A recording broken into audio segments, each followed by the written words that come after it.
that it is amazing to work with Scott. He is my hero. When I don't know what I'm doing, he guides me through it on the technology side of everything. And I've never gotten a chance to say thank you online. And so I truly am appreciative. Scott's also my cohort here. So many times I look to Scott to throw in what he thinks and how to add to it and things. So questions can go any way you want them to go. One of the things that I asked today, I am a mental health specialist. I am a trauma therapist. I am a CSAT, which is Certified Sex Addiction Therapist, supervisor, and I've been doing this for many years. I've worked with the male population, female population, any gender-specific questions that come up or any sexual questions that come up are fine. Again, we cannot give advice, but we can try to route you to places that you may want to look some things up and seek some help. So today, it was very interesting. I was asked a question that I wanted to throw out there that may seem a little abnormal, but I think is great. If there's anyone out there that has an affair partner or has multiple affair partners, the question came up is, what do you do when you want to break that off? Now, that may seem like just an easy question. You break it off, right? Well, it's not so easy. It's how do you do it if you want to be in recovery and you're in a committed relationship? How do you reach out to that person and not get tangled back into the web of we're connected, we maybe have an emotional affair going on, it may be sexual only, it may be emotional and sexual. So some of the guidelines that we always talk about is it's good that the relationships are broken off if you choose to be in recovery and you have a partner or spouse that you are connected with in an intimate relationship. So the number one thing not to do, we'll go with that, is do not meet up with them to break up with them. That is like the worst thing you can do because you're looking at them in the eyes, you've had some kind of connection with them, and it's so easy for you to fall back into that one last time. This is our goodbye, and it ends up with some type of sexual acting out, or again, going back to that emotional affair type conversations that go on. So we never, never tell people to meet up with someone. It may sound like that's inhumane, but it's for the safety of yourself, to take care of yourself and to make sure that you don't fall into that relapse mode at that point in time.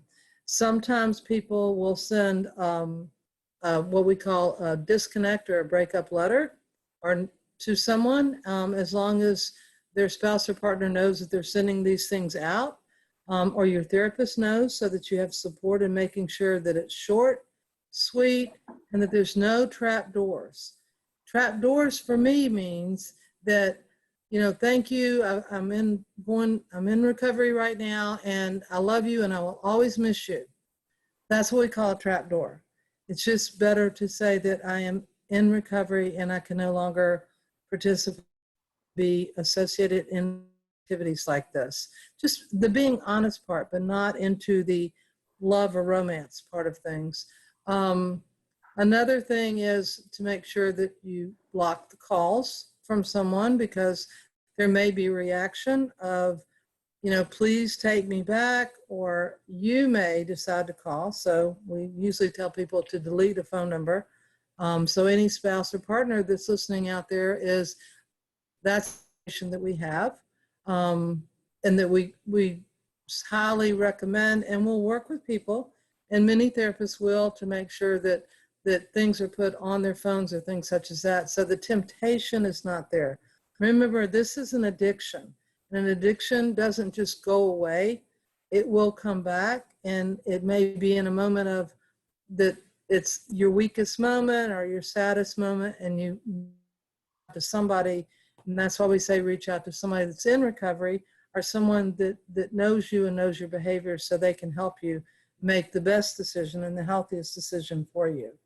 So that's the overview. So hopefully I answered the question that was asked as best I could, and to understand that recovery is a process and it's going to take time. But if you ask for help with it, somebody will sit there with you and help you do one of these two things, but never go to break up in person. Agreed, Scott? Yeah, what do you tell, number one, if your affair partner is someone from work, what do you do with that? And number two, what do you do when an affair partner won't go away? If you an affair partner, they get a new number, they call you from a new number. Yeah, those are really hard questions. Thank you, Scott. The affair partner that you have at work, you're obviously going to be around that person and you're going to see them over and over again, unless one of the two of you choose to go to another job. That's where you have to have, I believe, true support at your end, that you can make a phone call to somebody that's in recovery or somebody that's going to help you say, think through this, walk through what you need to do. Don't let your brain react. Go to your heart and tell yourself that I am in recovery today. I am a good person and I'm going to be in recovery, so that any type of memories that flash back or fantasies that occur is to break those fantasies at that point in time. We always talk about a 3-second rule. And for people that are in recovery may know that. That means number one, distract immediately once you start to have a fantasy or a thought. 2 is to affirm yourself that you are a person that's a good person, a person of recovery, a person that chooses not to lie or cheat anymore on your partner or spouse. And number 3 is to make that other human. Such, he's really a good man. He's a hard worker, or must be an amazing mother or amazing daughter to someone.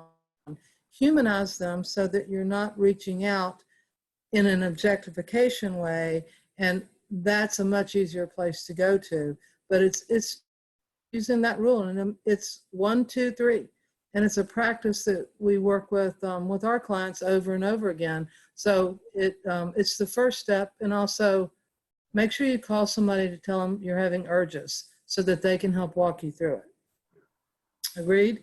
Now, the second one is what happens if they don't just stop? And you may change your phone number. Yeah, they won't go away. That's where it may be helpful to, if you've already changed your phone number, then, and they find that, because most everyone knows you can eventually find somebody, that's where it's helpful to have someone with you and contacting them and saying, you can block the calls. You may have to keep blocking the calls, but to have somebody with you to make sure you're being guided through this is not okay, and I'm not going to be responding to you. And it's not about anything other than you are in recovery and you choose to be in your integrity with your partner and spouse. Eventually, hopefully that goes away, but I can't guarantee you that it always does. There's some people that have problems, and their family may be called, and different things will come in that way. So that becomes more of a situation of, I'm going to use, if it on, that's more of like a stalking situation of no is not received well by the other person. So I'll use that word. I could use a lot of different words with it, but it becomes more of that and can become more harassing as well. I've seen that occur with many different family members as well.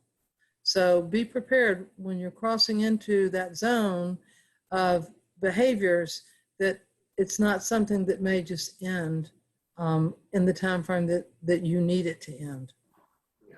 And so, it's not just your phone that you have to block them on, or your phone number that you have to change. It's emails. You got to block them. You may have to change your email, social media.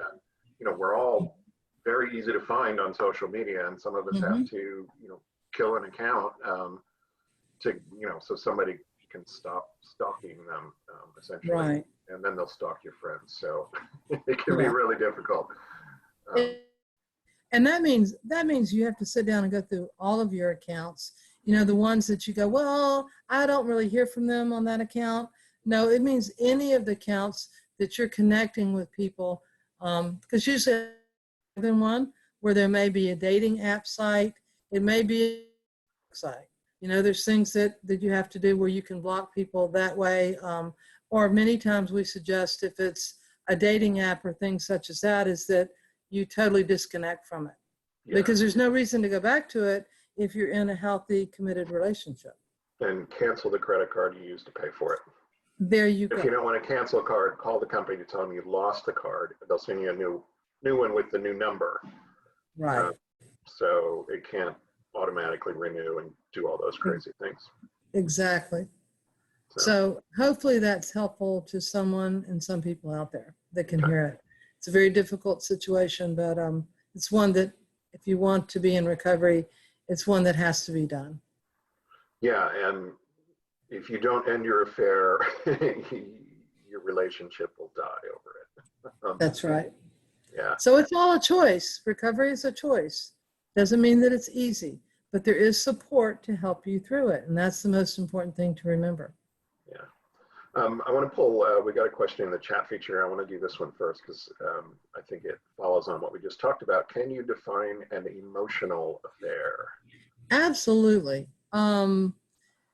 You can have a sexual affair that's just sex for sex, like two people meet one another or decide to go on a dating app and meet one another, or it's another term that people use many times is hook up with one another.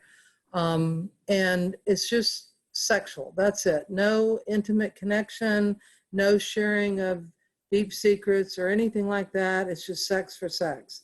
An emotional affair is one where you may or may not be having sex. I know that may sound different to people, but an emotional affair may be one that if Scott and I are in a relationship, a committed relationship with one another, and I were to reach out to somebody and create what's called an emotional affair, I'll be sharing or maybe sharing some of my deepest secrets, some of the things that may be going wrong in our relationship, things that should stay within the relationship, things that are connected with building intimacy between two people, but now you're sharing it with someone else.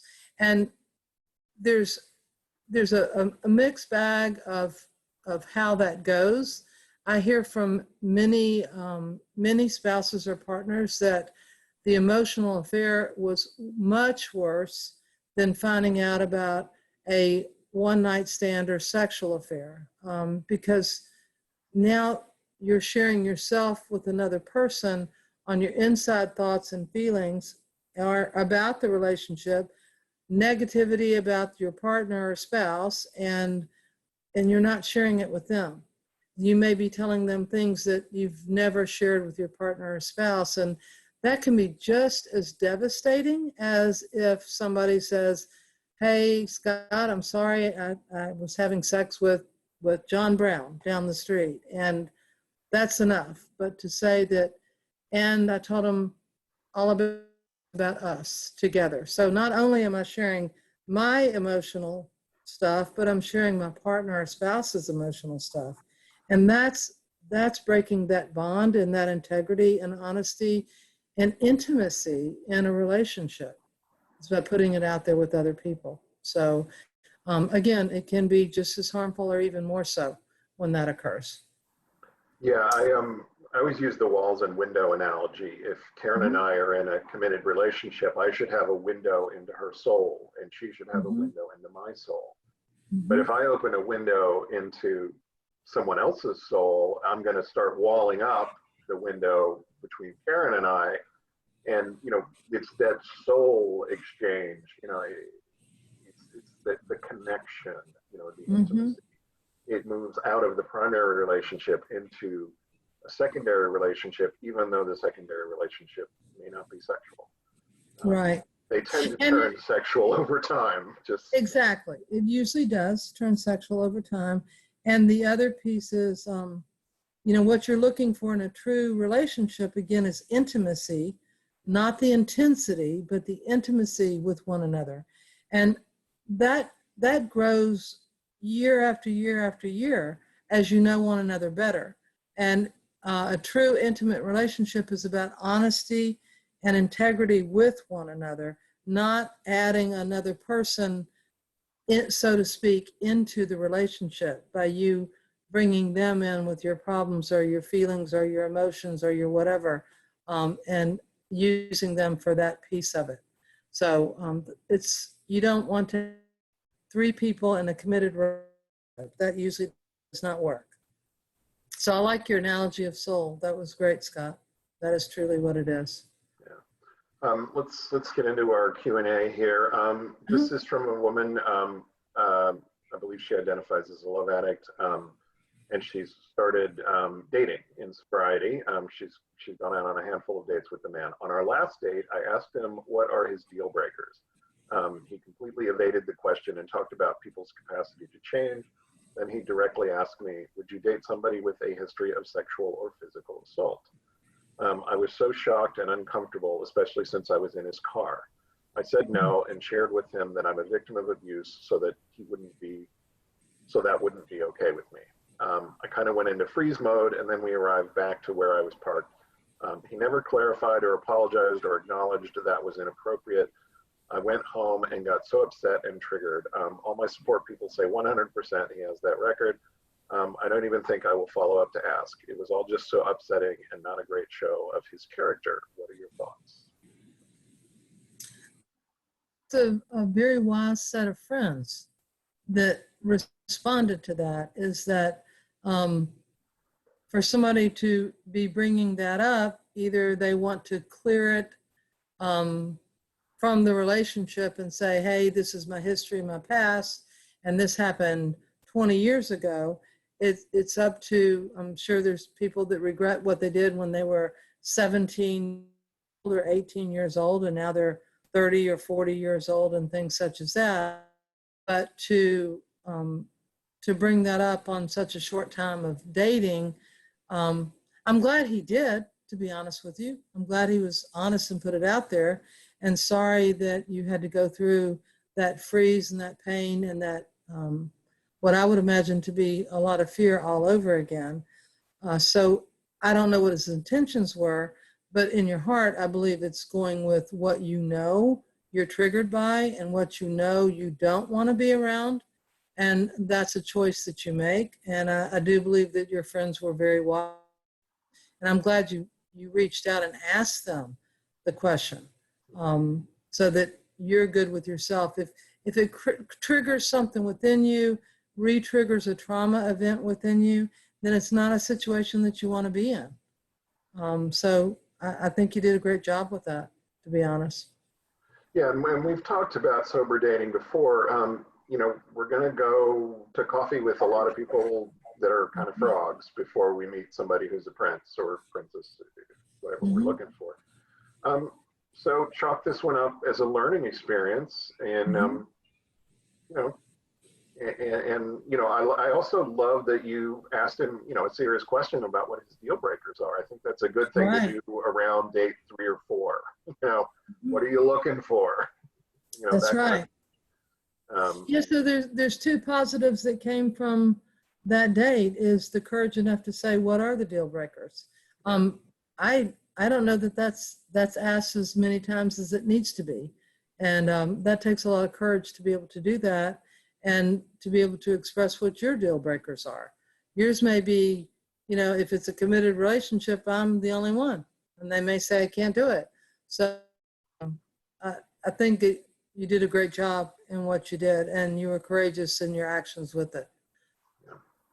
Yeah, and I just want to echo Karen, turning to your support network to get some feedback.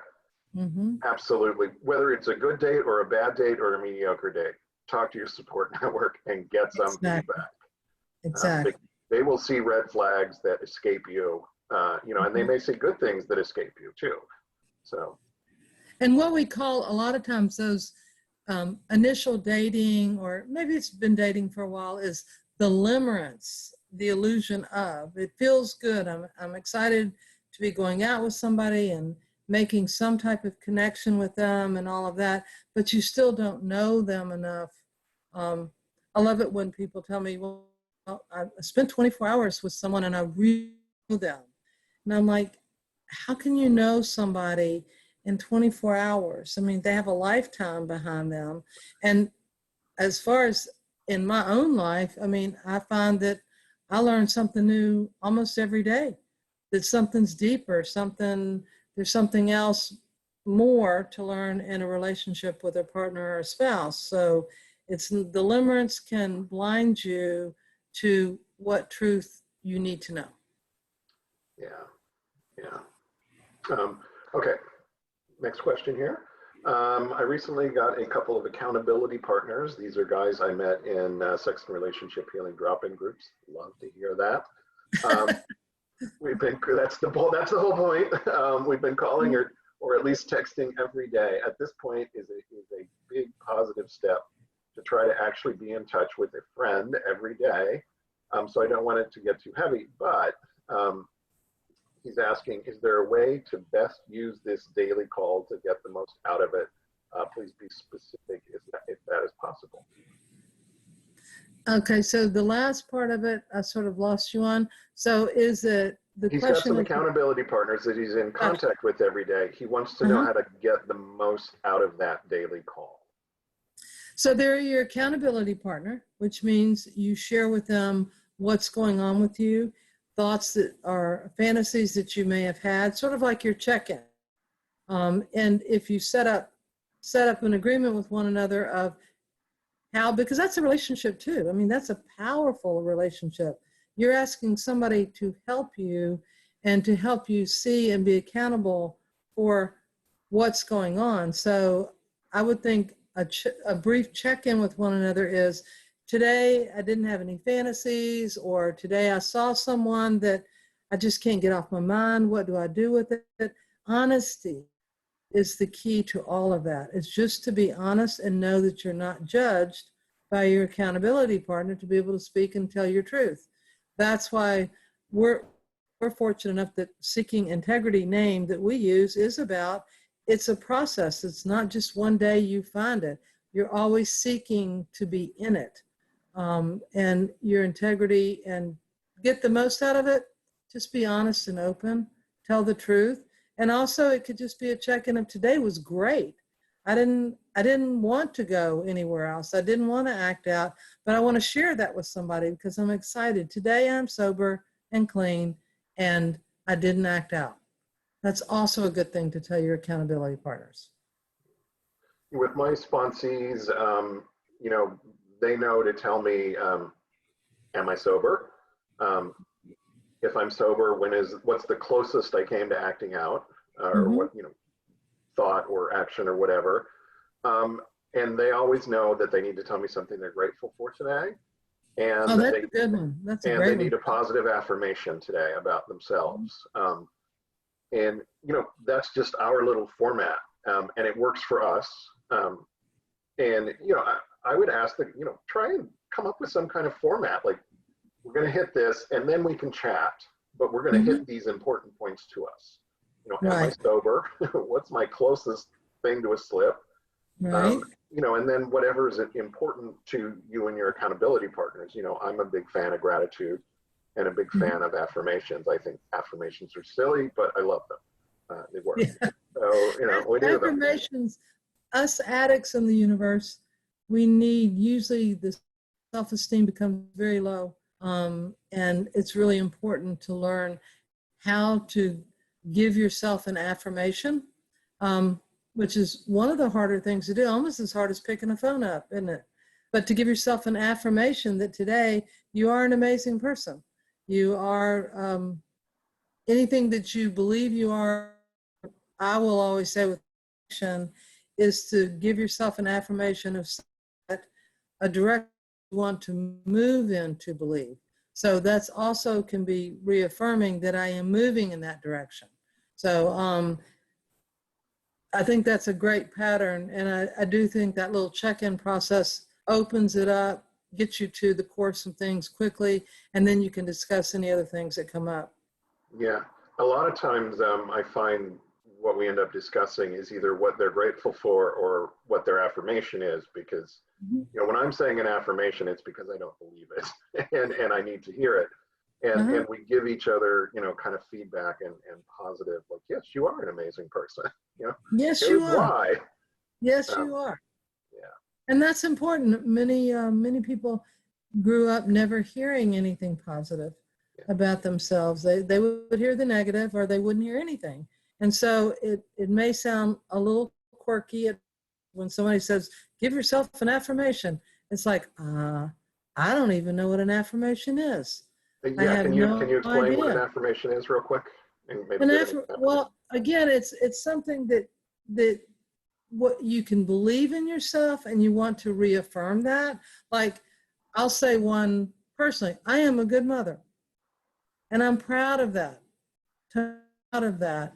And I will add that there's affirmations that I choose to be moving toward believing. I want to believe in myself. I'm not quite there yet. So when Scott was talking, it's part of hearing yourself saying what you're hoping for. Yeah. I am in recovery today, and If you I'm may be if I'm struggling with it. struggling with honesty, Uh-huh. my affirmation is going to be, I tell the truth no matter what. Mm-hmm. And affirmations are always stated in the present as Mm-hmm. if they are already happening. You know, I Right. tell the truth no matter what. Mm-hmm. And for me, a lot of times it is aspirational, as Karen said. But yeah, they should be positive. They should be things that you're either happy about or that you want to be happy about. Good. But Exactly. say them as if they're already true. Right. And it is very hard for people, but a practice of doing it over and over again, it feels less. I've heard people say that sort of seems selfish, or like it's egocentric, it's this or it's that.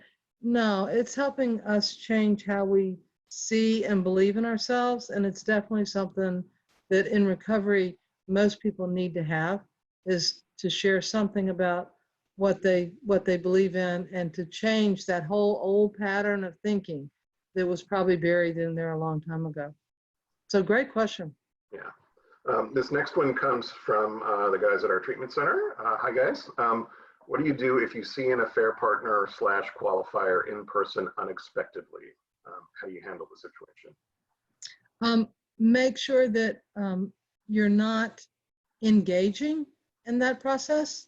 Like if you walk into a meeting and you see somebody that has been an affair partner, it's okay to be courteous, but make sure that you are with someone so that you're not triggered by that and fall back into that illusion of we could connect again at that point in time. So if you're at a meeting, if you're with a friend, if you need to get somebody on the phone, and I always found the word qualifier an interesting word, versus been in an affair with or had sex or acted out with or different things like that.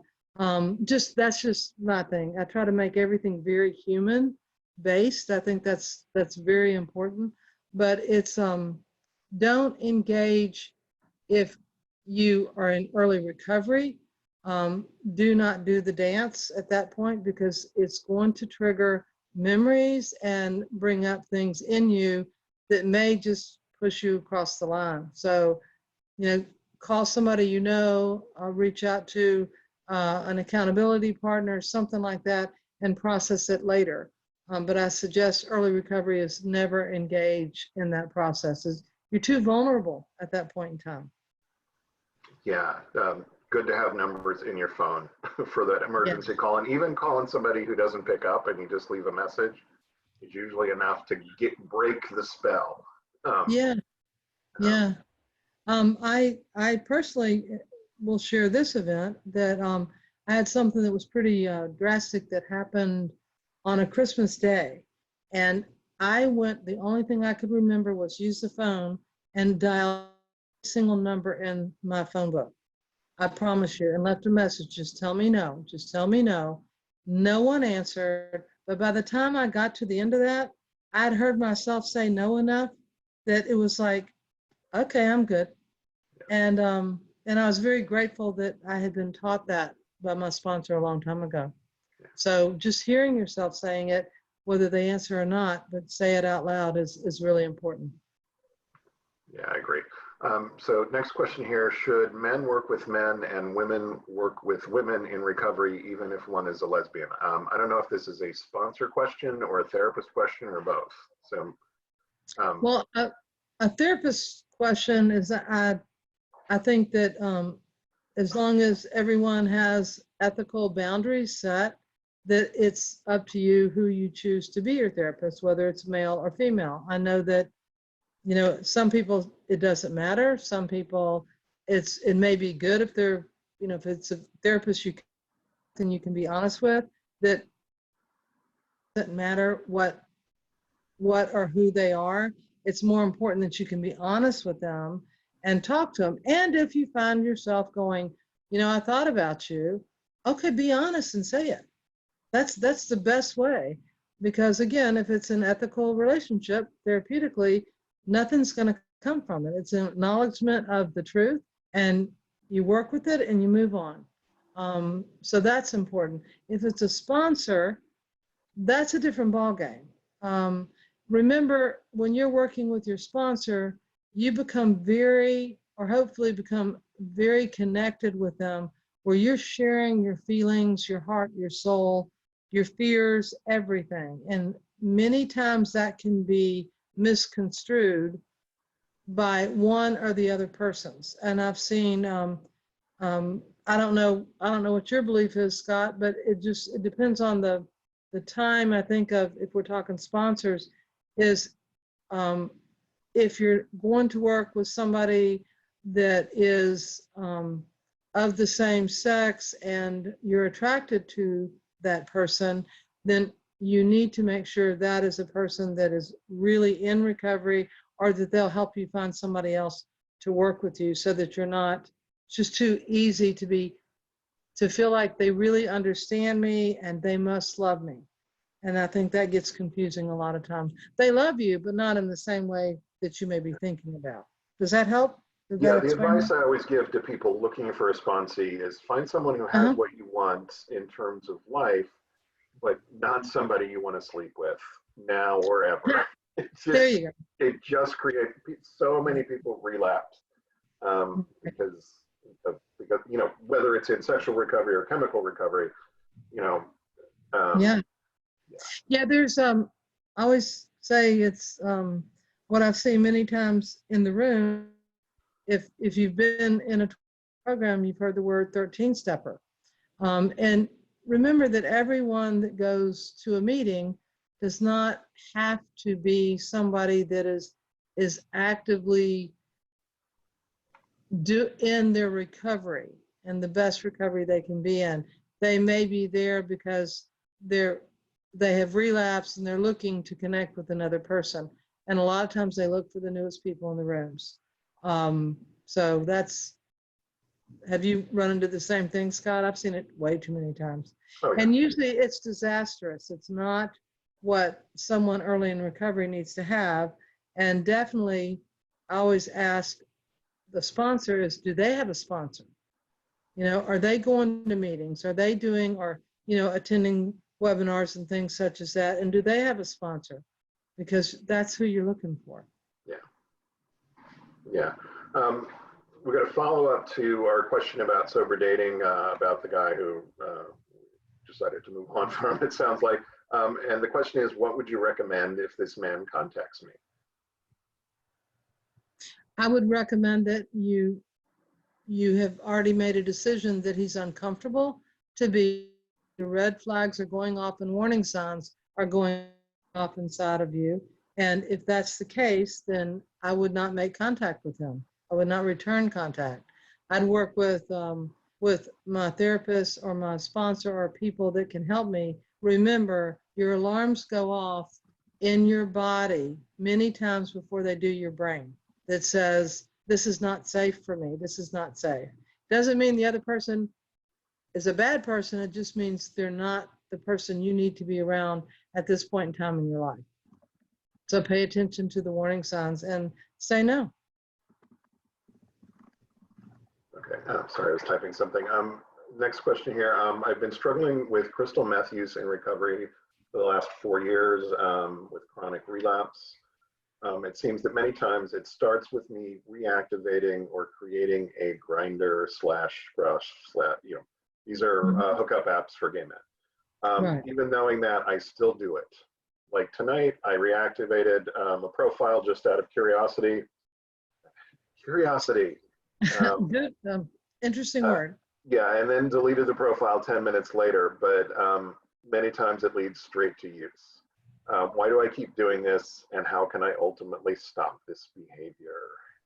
I would definitely, I know that I'm not supposed to give advice, but I definitely recommend that this person appears to be struggling and needs to reach out and get help. So, because it seems like the cycle or the pattern, the interest is still there, and they really need to get help and work on what to do when those urges come. And I think when Scott was saying that I reactivated it just to look, well, that's 1 foot door of relapse, or that's trying to live in both worlds at the same time. And it's a very dangerous place to be if you want to be in recovery. Karen, does this sound like a chemsex addiction where it's one addiction with 2 facets? Exactly. Dr. David Fawcett, that usually does this webinar, he's written books on what's called chemsex, CHEMSEX. And there it is. This is the book on chemsex right here by Dr. David Fawcett, so you can see it. Okay, Karen, sorry, go ahead. That was really good, Scott, to show the book. But the best part is he is so good at explaining what he calls the fusion of the chemical methamphetamines, things like cocaine, things like that with the brain, and it fuses together with the feelings and the high and the intensity of any sexual interaction. So you have those two going together, and both of them have to be broken apart, or it's more likely you're going to relapse based off one or the other. I may decide to have sex with somebody and I haven't used in a long time. Now I want to use again. Or I may be using and my inhibitions are down and I feel good and I want to feel better. And I'm more likely to go out there and to try to find somebody that I know, or that, if I'm in a committed relationship, it may not matter at all. But again, I highly recommend, if you have that problem or those issues, is that you read that book and you get online next week when Dr. Fawcett's on here too, and ask that question so he can explain better what actually is occurring in your brain. Yeah, the tough thing about paired substance sex addiction, or chemsex, however we want to phrase it, is it's double trouble in terms of being triggered and relapsing. I mean, there's just twice as many triggers, because I get sex triggers and I get meth triggers. And either of them is going to spin me, into an addiction, whether and if I'm doing one, I'm usually going to do the other one pretty soon after. Right. I mean, I applaud you for, deleting the profile in 10 minutes. Yeah, reactivating that profile is really dangerous. It sounds like you know that. Yeah, and that's a concerning step. And this is probably a good time to also mention that there's not just chemsex out there, but there's the interaction of different addictive patterns of behavior. So it's not uncommon to see somebody that may be an alcoholic that has an eating disorder, or they're using alcohol and drugs. And I see a lot more in women than I do men at this time. Not that it doesn't occur, but it just seems to occur, or women will talk about it more. How about that? That when they're active in a sex addiction, of course, you want to look good, you want to be attractive, you want people to choose you, you want to feel love and bring people into your life. So there's a lot of eating disorders that occur with it, or more than just normal or activities that I feel better if I go to the gym, I feel healthier. It may be the gym is a place that you go because you're exercising and you feel good, but it may also be the same place that you're scoping people out. and you're going into a fantasy world. So there's interaction of addiction can occur with anything. We just see it very strongly in the chemsex world. So, and don't forget, once you are in recovery for one addiction, does not mean that another one will pop up. Yeah. You've got to get to the core reasons of why do I need to escape how I feel or what I'm thinking. And if you can get to the core belief, then those are things that you can work on and change, and may never want to have whatever you were using or doing or the multiple things again. But it's usually medicating and escaping. And that's what I see most of the time. A lot of times there's trauma relationships that are in there, and that goes along with escaping the memories of that. So that was a great question. Thank you for the courage to say that. Yeah, great question. Next one here, can you give some guidance for building or rebuilding meaningful friendships and genuine connections in early sobriety? This is a married addict working on reconnecting with his wife and children, also attending 12-step meetings. Beyond that, how do you suggest creating or restoring long neglected male friendships? We just had our gay men's group yesterday. I filled in for Skip Spear, and we talked about this for an hour. Did you? So I want to hear Karen. Well, I'd like to ask you, Scott, since it came up yesterday, what did y'all come down to with that? That's an amazingly, I think the coincidence is not a coincidence here. Yeah. You know, we this kind of arose because one of the guys, when in his check-in, we do a check-in in that group. He said he feels like all he's doing is working and doing recovery and chauffeuring his kids around. He and his partner have a couple kids, and you know, and everybody was nodding, and I was like, okay, guys, what do you do for fun? And you know, and they really struggled with that. And what they really struggled with, and I looked at the guys and said, "Who raise your hand if you have a best friend?" And nobody raised their hand. Wow. This is chronic with men, gay, straight, in between, whatever. We somehow get socialized to believe that we're supposed to do it all on our own, and it's weird to have a friend. And that's just, I mean, and I asked all these guys, do you feel lonely and depressed sometimes? And they all nodded and said yes. Exactly. Because they don't have any friends. Now, I mean, you know, I had no friends when I got into recovery, male or female, either one. There was nobody left in my life. And it's hard to, it kind of goes back to almost like sober dating. You have to kiss a few frogs, so to speak. You know, I had coffee with some really boring, stupid people. But, you know, I also had coffee with some really nice people who were interesting and interested. And I've made some incredible friendships. And you know, I've been in recovery for 20 years, and I have a posse of people, one of whom is truly a best friend, and I had lunch with him today. But you have to hold out your hand and say, hi, my name is, you know, whatever your name is. And I suggest finding people in 12-step meetings. It's a great place to find friends because A, you have something in common, and you know, B, most of us arrive with no friends. So we're looking. But find somebody who gives a good share, or who's funny, or who smiles, or, you know, who's interested in baseball. If you're interested in baseball, or, you know, whatever.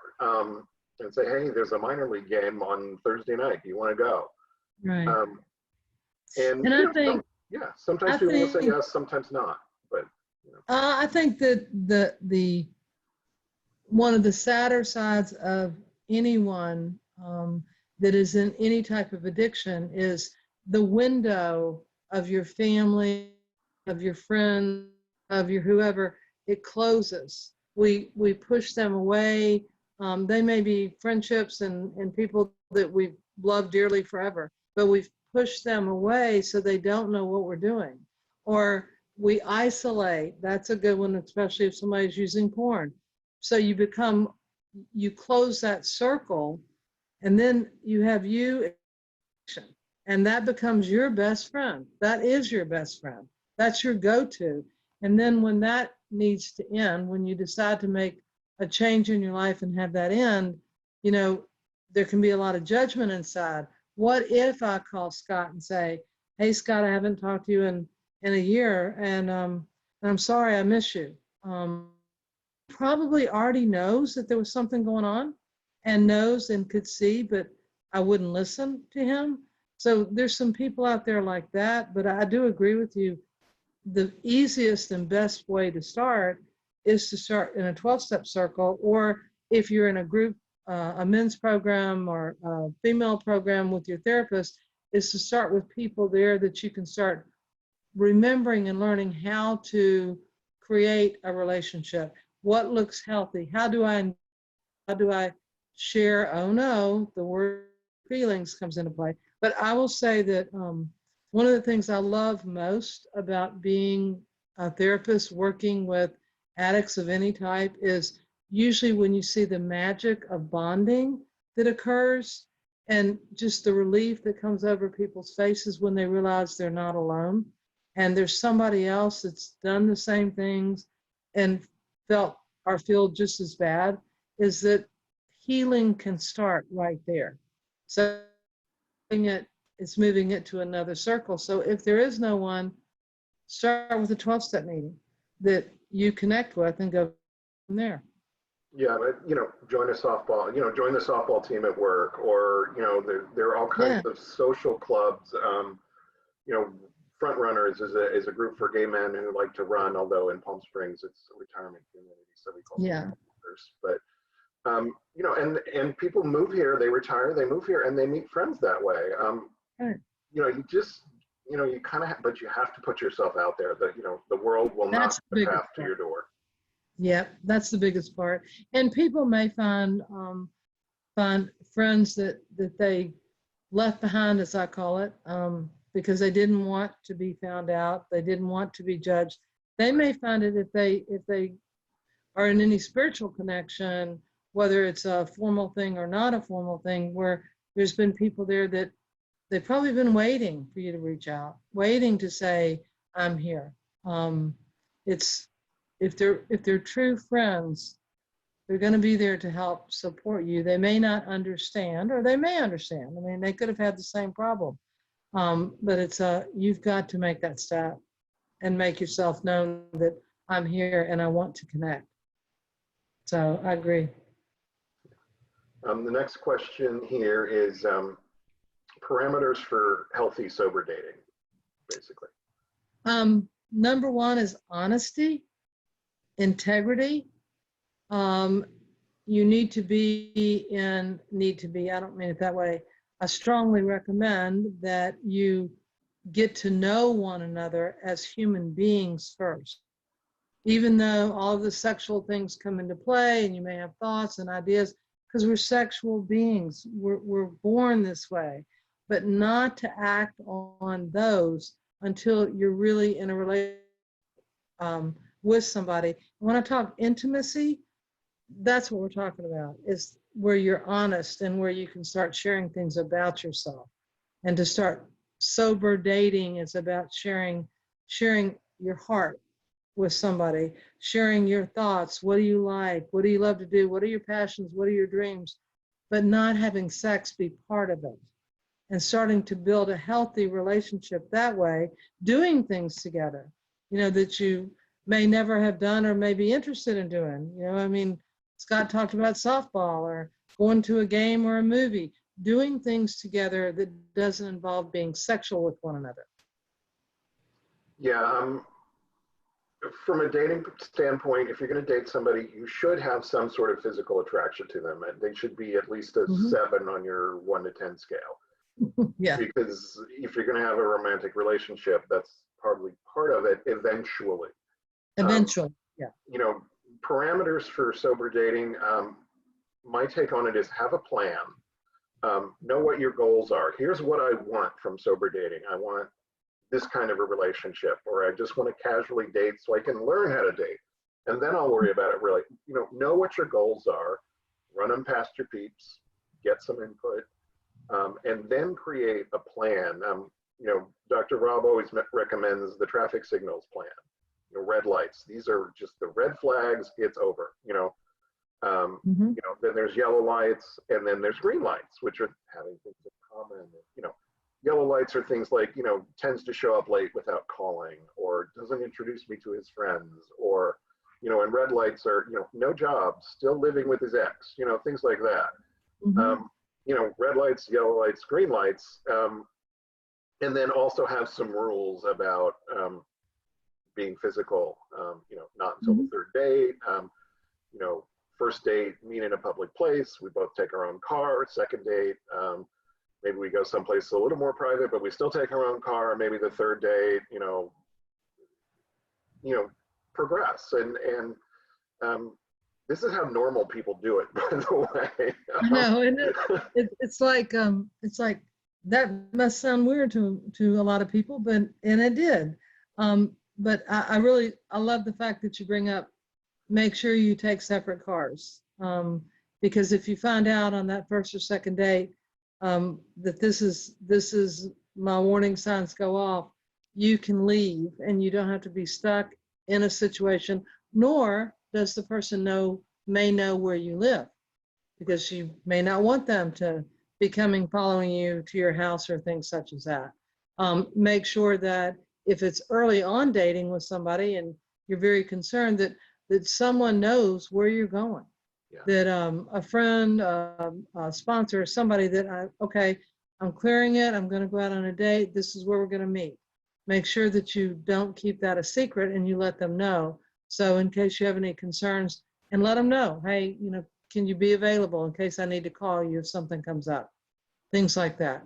It's almost like a safety thing, but you do need safety when you first start back getting out there again. Yeah. And it's, if you meet at a coffee shop, it's okay to have one of your friends hanging out across the room, keeping an eye on you. Yeah. For a couple of dates. It's fine. I've done that for people. So, okay. Particularly if you meet somebody online and really don't know who they are. Oh, yeah. It's a good idea to do that. Okay. This next one, discovery of 20 plus years of porn addiction was 1.5 years ago. My spouse has taken many days off from work since then. I get very suspicious because he goes to work but leaves his job sick after I've left the house to go work, or he takes days off when I'm away from home. What are your thoughts? I think those are big warning signs. That there's, whether you know it or you know what's going on or you have a feeling that something's going on, I think that those are the warning signs that there's something not right. Also, a pattern is building that they may leave work early and they may take off when you're not there. Well, why? And what is that doing to their job? And maybe they're just going home and they're looking at porn, but they're putting their job, they're putting you in a place of fear and concern. So I would consider that, not knowing the person, but I would consider that a warning sign that something is happening and there needs to be some type of intervention as to what's going on with that. Yeah, I agree. That's just red flag. Big red flag. If your gut says something's wrong, it's wrong. very, very likely that something's wrong, and your gut is telling you something's wrong. So yeah. And the person is also, they're putting their job, maybe their career, maybe their whatever, on the line. Yeah. And if you're in a relationship with one another, I mean, that involves you too. So it's okay to ask the question, what's going on with it, because that could be your life.